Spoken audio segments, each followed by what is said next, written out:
Assalamualaikum warahmatullahi wabarakatuh. Selamat siang. Hari ini kita akan belajar membongkar rantai sentrik atau rantai keteng. Bisa di zoom? Ya, ke sana ada motor apa ini? Jupiter Z1. Nah, bagaimana sih caranya membongkar sentrik? Pertama yang harus dilakukan adalah motor ini kan spoolnya tipe basah. Jadi teman-teman harus bongkar oli. Mana baut olinya? Kita ini dulu. Stop. Teman-teman, ini adalah baut oli yang harus dibuka teman-teman ya. Baut berapa ini? 12, 14? 12. Ini ya, ini 10. Mana? Oh, nggak ada itu tuh. Nah, ini di baut ini dibuka ya. Biasa buka, mencenginnya searah jarum jam, kendorinya berlawanan jarum jam. Kendori dari sini. Oke, stop. Kita buka baut step. Ini. Kita baut step kita buka ya. Nah, baut step kita buka. Baut berapa itu? 14. Baut 14 ada berapa biji? Ada 4 biji ya, ada 4 biji. Kita bongkar. Nah, sebelumnya teman-teman bodinya harus dibuka dulu. Yang tentu bodinya lumayan banyak bautnya karena ini harus disorot aja ke atas dulu, boleh? Nah, bodinya sangat banyak, jadi teman-teman harus buka semua, udah telanjang. Nah, baru bisa dibongkar pasang. Oke, stop dulu. Oke, rem harus dikendorikan ya, karena agar mempermudah pembongkaran ini stepnya.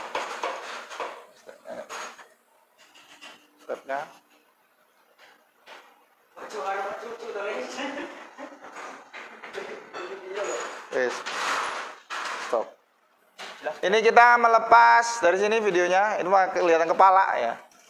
Melihat ini ya, ngelepas handle gigi ya, pakai kunci L nomor berapa itu? Nomor 10. Berarti bautnya baut 5. Nah, berarti baut 5. Kalau dia baut 12 biasanya kuncinya nomor 6. Oke, kita lanjut Mas Bayu. Ya, kita buka tutup gearnya menggunakan kunci T10. Dari sini coba, dari sini biar kelihatan. Oke ya, kita buka gearnya kelihatan. Oli sudah turun, kita buka bagian kiri. Ini ada baut 8 sekitar ada berapa nih? 1, 2, 3, 4, 8 atau 9 ya. 8 baut. Kita buka. Oke. Bautnya lebih enak lagi kalau ada impact ya teman-teman ya. Lebih cepat lagi. Tapi ini kan pakai tangan. Apa aja impact?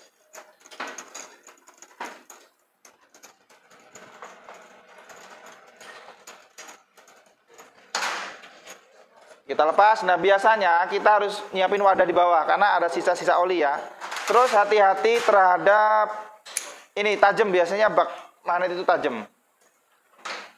Pada saat kita buka bak kopling, bak magnet, ini kan ada setut kopling ya. Ini biasanya Yamaha terkendala di situ. Kabelnya dicek dulu itu kabelnya. Kabelnya digeser dulu ya. Nah, kabel pulser, kabel spool kita lepas.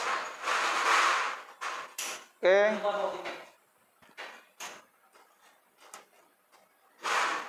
Setelan kopling ada di sebelah kiri, makanya nanti hati-hati bukanya karena biasanya kita pas bongkar dia lepas, nanti pas masangnya lupa.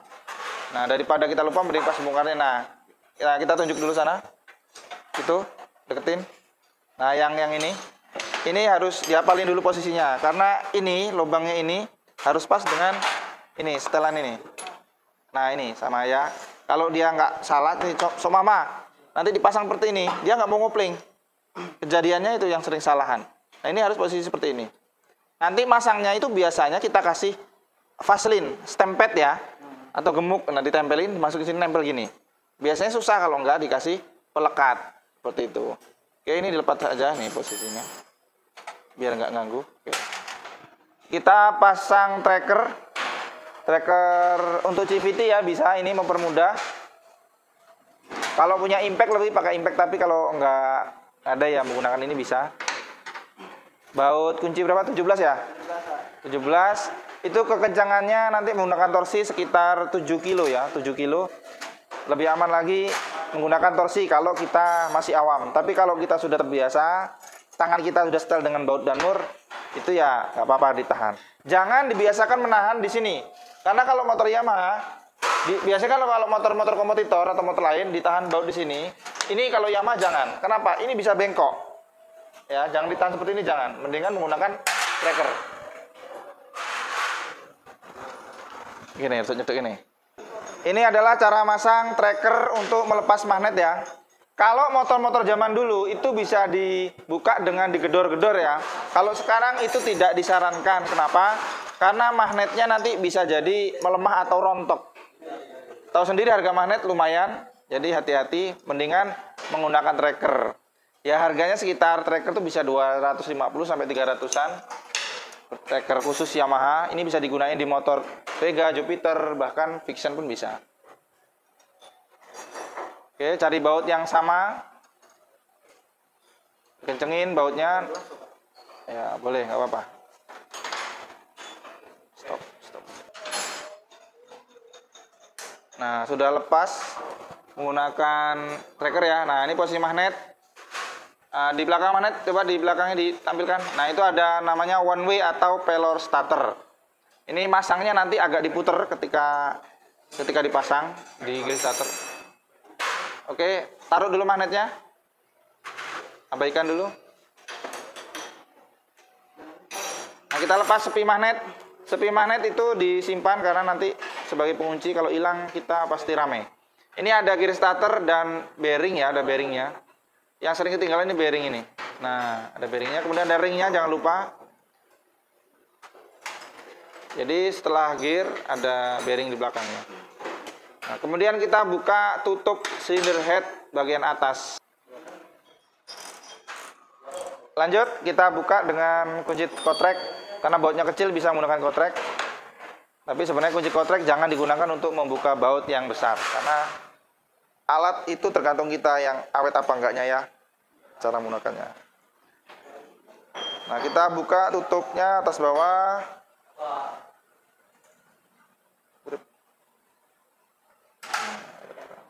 Nah, tutupnya. Nah, ini kita lihat. Sebelum kita copot sentriknya, kita harus mengetahui topnya dulu. Nah, topnya gimana sih? Yuk. Sepi magnet, ini namanya sepi magnet teman-teman. Ini harus posisinya belah mesin. Separuh ya. Caranya gimana? Bisa diginiin. Nah, kalau enaknya businya tuh dilepas ya. Busi dilepasnya, busi dipasang ya. Nah, ini posisi sepi magnet adalah belah mesin. Kemudian ini kelihatan? Terlihat ya? Lihat tanda. Ada tanda garis ini sama dengan di sini. Sama, ada tandanya nggak di sini? Ada Pak tandanya di dalam. Nah, dalamnya, oke. Nah, ini di sini pokoknya ini kira-kira membelah mesin juga. Jadi lurus. Jadi rantai sentrik ini contoh jumlahnya 90. Dia dibagi dua. Yang atas 45, bawah 45. 88 dibagi dua gitu cara sentrik. Kesalahan masang sentrik adalah biasanya kalau matanya lompat, satu mata, dia akan mengakibatkan motor itu pengapiannya geser ya. Ini kita nyebutnya rantai keteng, timing chain, rantai kamprat, rantai sentrik ya. Nama lainnya mungkin di daerah lain namanya beda-beda. Kemudian ini ada karetnya, karet tensioner. Biasanya ini kalau ganti sentrik sekalian diganti karena ini lama-lama kalau kena panas, kena gesekan, lama-lama dia mengeras. Jadi harus diganti atas bawah. Tapi kalau belum punya uang ya nggak apa-apa. Oke. Kemudian kita kedorin setelan ini tensionernya di sini, setelan sentriknya. Stop. Tengahnya itu. Ini kan dicopot terus bautnya L ya? Yang tengahnya baut tengah. Nggak yang ini loh. Ya itu. Ini kalau kita kendorin ke kiri, dia malah nonjok. Semakin kita kencengin, dia akan semakin neken si damper ini atau pin guide ini ya, tensionernya, karetnya ini. Tapi kalau kita kencengin secara jarum jam, dia akan mengendor. Tuh. Kendor ya. Tapi kalau kita kendorin, dia malah kenceng. Nah, biasanya kalau sentriknya berbunyi, solusi pertama jangan langsung ganti dulu. Kita setel dulu dikit. Tapi jangan terlalu kenceng. Motornya susah hidup dan berat dan boros. Karena kita nyetelnya ya sedang aja nih, ditekan dikit aja. Kalau ditekan udah mentok, berarti menandakan si rantainya ini minta ganti. Oke? Kita akan kencengin. Oke, kita lepas. Ini adalah pelepasan untuk baut untuk noken as ya, atau camshaft. Kita lepas, diingat bautnya posisinya, jangan sampai lupa. Kemudian kita lepas sentriknya. Nah, ini ada baut besar, ini harus dikendorin karena dia akan mengganggu pelepasan rantai sentrik. Nah itu harus di bautnya dilepas, dikendorin. Oke, kita kendorin. Nah, sentrik.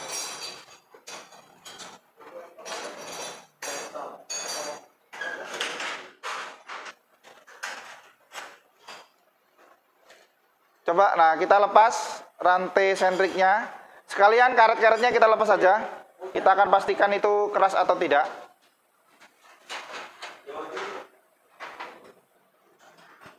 Karetnya, cari kunci L-nya.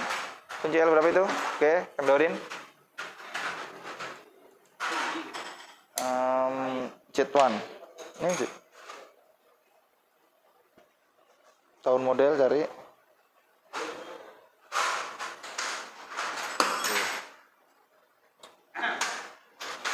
Bentar.